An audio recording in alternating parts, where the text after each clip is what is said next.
1498 May മാസം. കാപ്പാട് കടപ്പുറം.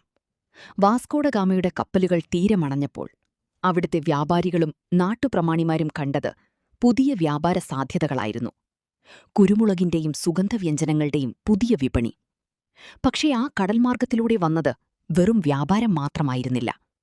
പതിയെ അത് യൂറോപ്യൻ അധിനിവേശത്തിന്റെയും സാമ്പത്തിക നിയന്ത്രണത്തിന്റെയും തുടക്കമായി മാറി. പോർച്ചുഗീസുകാർ ഇവിടെ എത്തിയപ്പോൾ ഈ നാടൊരു സ്വർഗമായിരുന്നില്ല.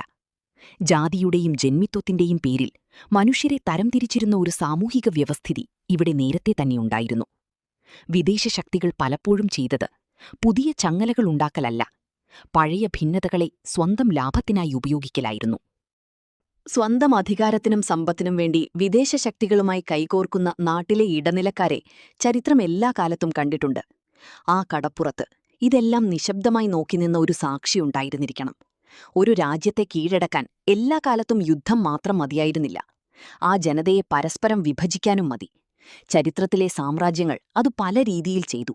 ചിലപ്പോൾ ജാതിയിലൂടെ, ചിലപ്പോൾ മതത്തിലൂടെ, ചിലപ്പോൾ ഭാഷയിലൂടെ, ചിലപ്പോൾ രാഷ്ട്രീയത്തിലൂടെ. പക്ഷേ ആ മൂകസാക്ഷി കണ്ട ഏറ്റവും ഭയാനകമായ കാര്യം മറ്റൊന്നായിരുന്നു. കാലം മാറിയാലും മനുഷ്യരെ പരസ്പരം ഭയപ്പെടുത്തിയും വിഭജിച്ചും നിയന്ത്രിക്കുന്ന ആ ഫോർമുല ഒരിക്കലും മരിക്കില്ല എന്ന തിരിച്ചറിവ്.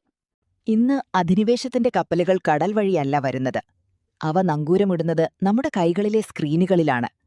അൽഗോരിതങ്ങൾ, ഫേക്ക് ന്യൂസ്, രാഷ്ട്രീയ പ്രൊപ്പഗണ്ട, ശ്രദ്ധയെ വിൽക്കുന്ന സോഷ്യൽ മീഡിയ പ്ലാറ്റ്ഫോമുകൾ.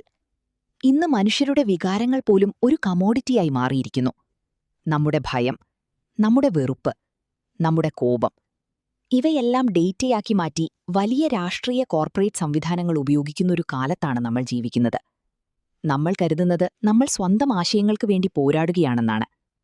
പക്ഷെ പലപ്പോഴും നമ്മൾ കാണുന്നതും വിശ്വസിക്കുന്നതും തീരുമാനിക്കുന്നത് നമ്മളല്ല. നമ്മുടെ ശ്രദ്ധ പിടിച്ചു നിർത്താൻ രൂപകൽപ്പന ചെയ്ത അദൃശ്യ സംവിധാനങ്ങളാണ്. 1498 കാപ്പാട് കടപ്പുറത്തു നിന്നിരുന്ന ആ മൂകസാക്ഷി ഇന്നും ജീവിച്ചിരിപ്പുണ്ടാകാം. വ്യത്യാസം ഒന്നുമാത്രം. അന്ന് അവൻ കപ്പലുകൾ നോക്കിയിരുന്നു. ഇന്ന് അവൻ നമ്മുടെ സ്ക്രീനുകളെയാണ് നോക്കുന്നത്.